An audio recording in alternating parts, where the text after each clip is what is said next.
Hello मित्रांनो, तर मी आता चालले रानामध्ये आणि आता वाजलेत सकाळचे 11. अण्णांनी गेलेत काजू आणायला. आमच्यावरती झाडावरती काजू लावलेले आहेत रानामध्ये. त्यांना सांगितलं होतं 10:30 वाजेपर्यंत थांबा, कारण खूप ऊन होतं. जास्त वेळ थांबू नका, लवकर या घरी. अजून 11 वाजले तरी त्यांचा पत्ता नाही. तर मी चालले रानामध्ये त्यांना आणायला.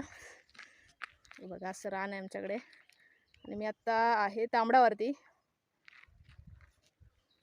तर काजू आमच्या बऱ्याच आहेत रानामध्ये, पण गावातली आमच्या माणसं आहेत अशी की स्वतः तर काजू लावत नाही, दुसऱ्यानं लावलेल्या काजू त्या पण बिया काढतात. तर हे चुकीचं आहे, कारण आपण यासाठी लावतो की 4 काजू आपल्याला मिळतील, आपण मेहनत घेतो त्यासाठी. परंतु लोक अशी असतात की स्वतः तर लावत नाहीतच, पण दुसऱ्याने लावलेल्या सुद्धा काजू ठेवत नाहीत. तर आता बघूया नक्की काजू भेटले आहेत की फाटी घेऊन येत आहेत. फोन लावते, फोनसुद्धा लागत नाही. तर बघूया. आणि आता आहे तांबडावरती, हा आहे टॉवर. हे बघा टॉवर आहे आणि इकडं पूर्ण या साईडला असं जंगल आहे. वरती गेलात ना तर थोडीशी झाडं तोडलेली आहेत, पण सगळे एकदम गच्च. कारण लोक आता जास्त रानामध्ये जात नाही, कारण रानामध्ये रानडुक्कर आणि बिबट्या त्यांचं प्रमाण वाढलेलं आहे. त्याच्यामुळे रानामध्ये लोक जास्त जात नाहीत. गेले तर सकाळी थोडंसं ऊन पाडायच्या आतमध्ये जातात आणि येतात. 10:30 वाजेपर्यंत बोलली, या 11 वाजले. फोनच लागत ना. काजू भेटल्या काय?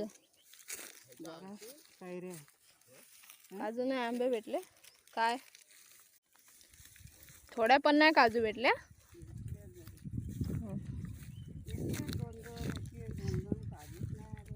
आंबे भेटले, कैऱ्या आमसुलाला.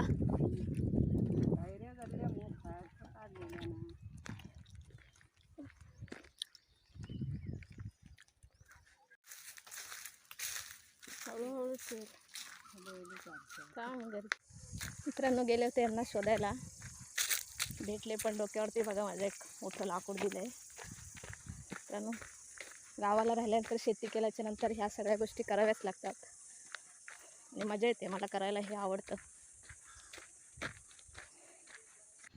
तर मित्रांनो बघूया आता किती आंबे आणि किती काजू आणलेले आहेत अन्नीने. ओके, या बघा काजू, एका टायमाच्या तरी भाजी होईल एवढी काजू आहेत. हे आहेत आंबे.